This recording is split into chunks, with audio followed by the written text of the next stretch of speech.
All right, make sure you're awake and get ready to stretch your mind. What is the difference between the two phrases below? You can write your answer on your notes page. Pause the video, complete those two, and then press play again. Okay, in the first phrase, we have twice the sum of a number and 4. So let's just work straight across from right to left. We have twice. That means we're going to multiply something by 2. Did I say right to left? I meant left to right. Okay, we're going to multiply something by 2. What are we multiplying by 2? The sum of a number and 4. The sum of a number and 4 is n plus 4. Now in the next one, we're doing the same operations but in a different order. First we're doing the sum. What are we taking the sum of? Twice a number, which is 2n, and 4. So remember, the order of the words is important. Okay, let's review. Do you remember the difference between an expression and an equation? The difference is that both can have numbers, operations, and variables, but only an equation has an equal sign. And this word picture can kind of help you remember that an equation always has an equal sign in it. So make sure you've written down these words in red on your notes page. Today we're going to be working on writing equations from word problems. Let's go over some steps or tips for doing this. First, you need to remember, write the equation in words using only the important information. And usually we go ahead and highlight the important words. Then you're going to start by finding the value that represents a total. And you're always going to define a variable.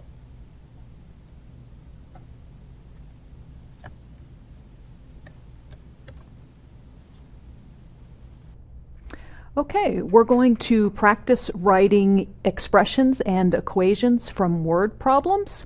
You're going to need a pencil and a highlighter. So if you don't have those two things, make sure that you go and grab them before continuing the video.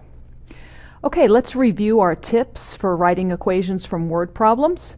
We're always going to write the equation in words using the important information, and we'll be highlighting the important information before we start.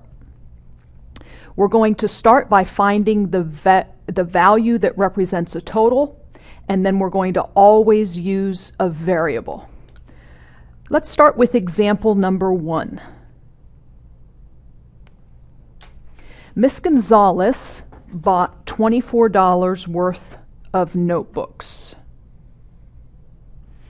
Write an expression that represents the cost of one notebook. And I'm going to highlight expression too, because that tells us that we're not going to be using an equal sign.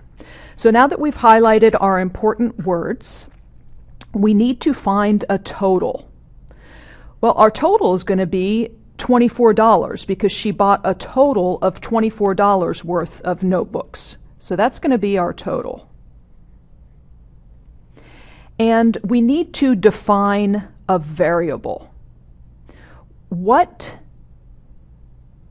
thing do we not know? We don't know how many notebooks that she bought. So we're going to say that n is the number of notebooks. Now we're ready to write our expression. So if she bought a total of $25 worth of notebooks, and we want to know the cost of one notebook, what we're going to do is divide 24 by the number of notebooks that she bought. And that would tell us the cost of one notebook. Notice that instead of using a division sign, I used a fraction bar to represent division. All right, let's go on to number 2. Let's highlight our important information as we read. Dion pays 5 cents for every text message he sends. We're being asked to write an expression, so again we won't have an equal sign, that represents how much money he spends on text messages.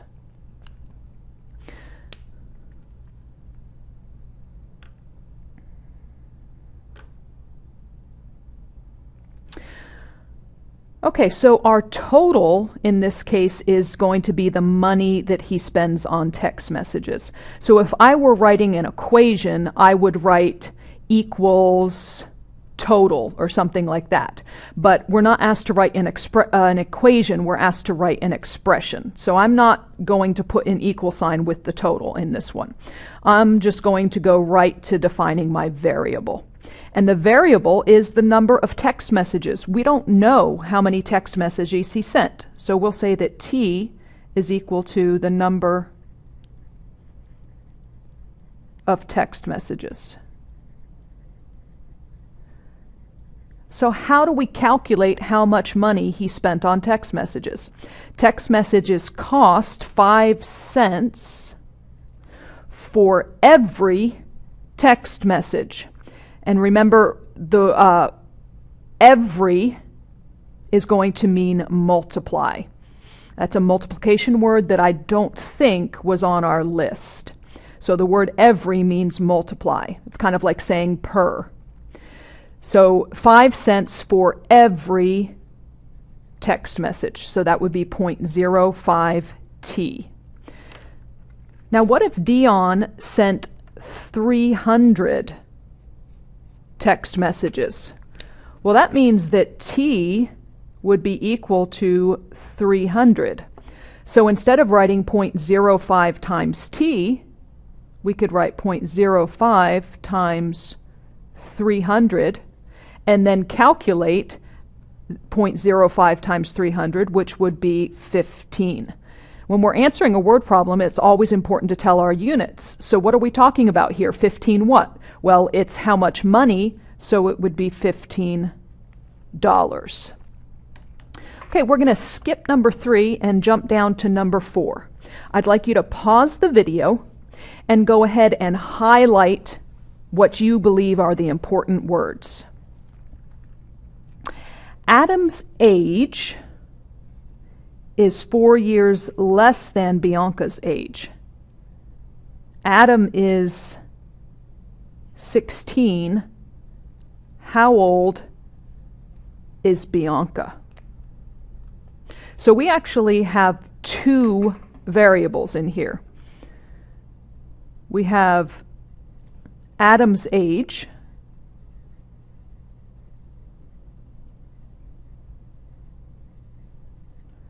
and we have Bianca's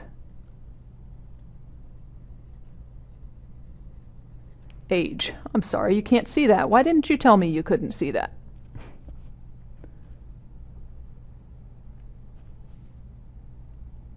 Okay, let's move this up a little bit.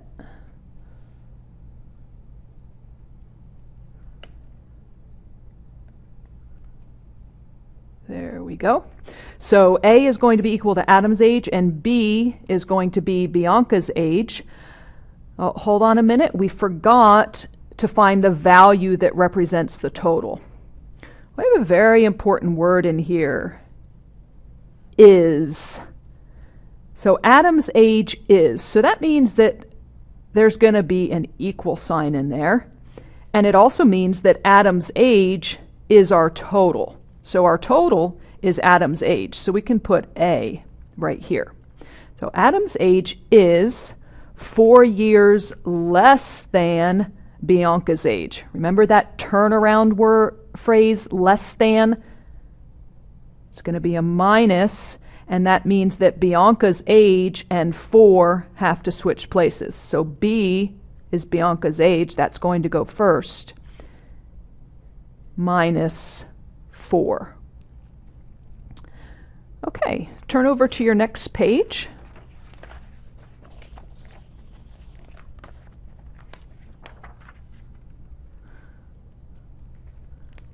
Let's look at number 6 together.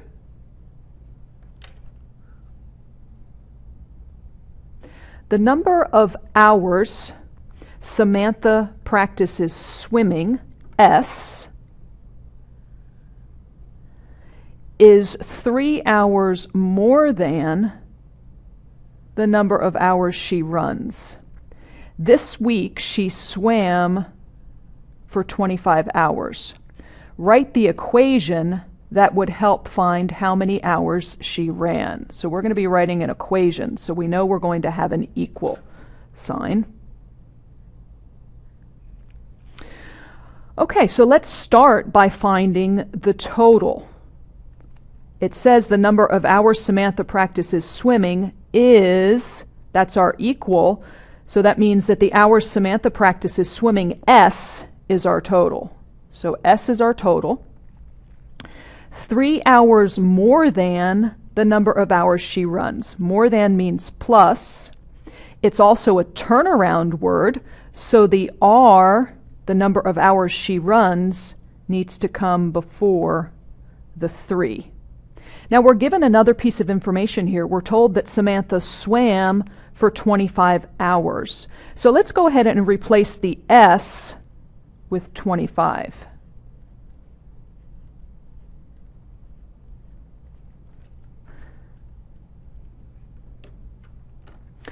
All right, moving on to number 7. Stop the video and highlight your important information. So David was charged $96 for the part plus $72 per hour that the mechanic worked on the car.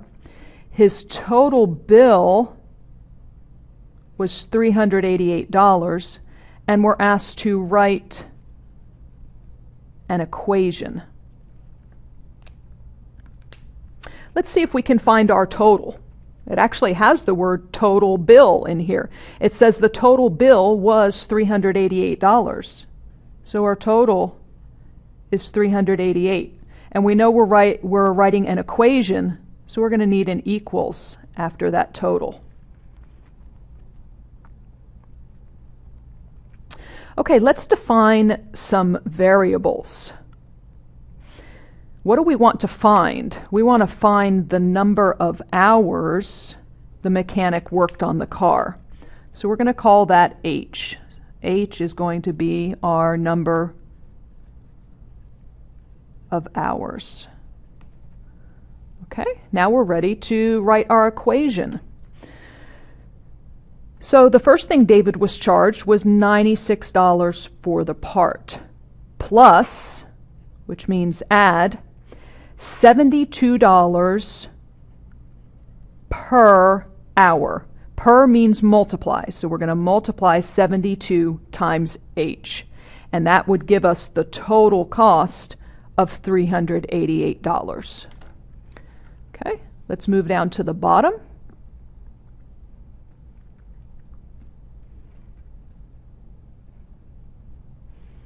We're going to look at number 9 and number 10. Okay, with number 9, I want you to go ahead and pause the video, highlight your important words, and then I'm going to have you pause the video again and try to write the equation on your own. All right, so let's see what we should highlight here. They're going to receive, Humble ISD is going to receive 15.5% of food proceeds and $20 per student volunteer.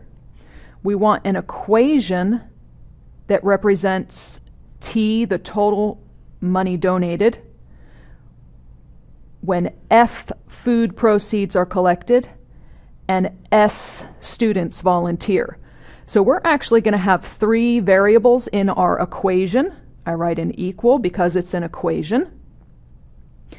And our total is going to be T, the total amount of money donated. So how are we going to calculate this total? Well, first we're going to multiply 15.5% times the food proceeds, because of means multiply. Remember, we never multiply by a percentage. We always change the percentage to a decimal. To change a percent to a decimal, we divide by 100, or we move our decimal point 2 places to the left. So that would give us 0.155. So we're going to multiply 0.155 times the food proceeds, which is F. Now we have an important word in here, the word and. That means plus. $20 per student volunteer. So 20 times S, the number of students. And that's how we would calculate the total amount of money that the school district gets. Okay, one last problem. Let's highlight together on this one. Mrs. Garcia has a cell phone package for $50. I think that's going to be our total. The first 1,000 minutes are free, but after 1,000 minutes, she pays 25 cents per minute. And we want to write an equation that represents the total cost C of the cell phone. So our total is going to be C. We're writing an equation, so we're going to put an equal sign. Okay, now it says that she's being charged 25 cents per minute. So we know we're going to multiply 0.25 times the number of minutes that she uses. But in this cell phone package, there's something special about the number of minutes. The first 1,000 minutes are free. So the number of minutes, M, does not include that first 1,000 minutes. So we have to subtract 1,000 from it. So there's our equation.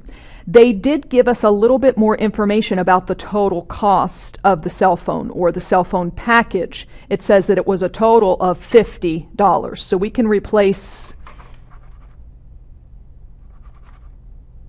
sorry, the screen blanked out there.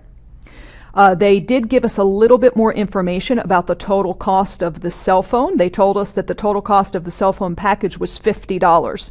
So we can replace that C with 50 because we know that information.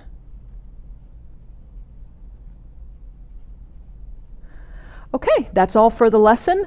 Come ready tomorrow to work some problems.